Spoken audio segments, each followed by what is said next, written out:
ఇంట్లోనూ మాంసం ఉండకూడదు. మనం మాంసం తింటుంటే కృష్ణుడు రాముడు మన ఇంట్లోకి ఎందుకు వస్తారు? ఎందుకు పుడతారు? మహాత్మ మన కొంపలో. మన కొంపేమో శ్మశానం చేసి కూర్చున్నాము. ఎలా వస్తాడు రాముడు? ఎలా వస్తాడు బుద్ధుడు? మన ఇల్లు ఎప్పుడు హింస లేని ఆహారంతో ఉండాలి, యుక్త ఆహారము. మన కడుపు ఎప్పుడు, కడుపు ఏమిటిది? నాతో చెప్పండి. దేహమే దేవాలయము, జీవుడే దేవుడు. అది ఈ దేవాలయాన్ని కోడిని చంపి మేకని చెప్పి ఆ రక్తంతో ఈ కడుపు నింపితే నువ్వేమో దుష్టాత్మగా ఉంటే నీకు మహాత్ముడు ఎట్లొస్తాడు? నువ్వు మహాత్ముడు అవ్వాలి. ముందు నువ్వేమవ్వాలి? మహాత్ముడు అవ్వాలి. సో మాంసం ఎవరు తినకూడదు.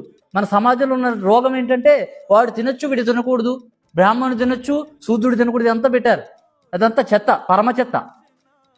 ఎవ్వరూ తినకూడదు మాంసం. ఓకేనా? ఇంత భోజనము అందరూ మంచి భోజనం తిన్నామా? ఒకటి మురికి భోజనం, ఒకటి మంచి భోజనం తిన్నారా? అందరూ మంచి భోజనం తిన్నాం. అందరి కడుపు ఒకటే. ఆయన కడుపు ఒకటి, ఆయన కడుపు ఇంకొకటి కాదు. అందరి కడుపు ఒకటే. ఎవ్వరూ మాంసం తినకూడదు. నేను చెప్పాను, తర్వాత మీ ఇష్టం. ఓకే, నాతో పాటు చెప్పండి.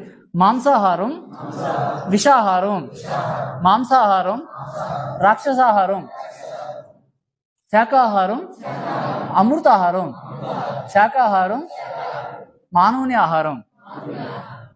ఓకేనా? దేవతల ఆహారం. ఓకే, ఏ దేవుడు మాంసం తినలేదు, మనం కూడా తినకూడదు. యుక్తాహారము.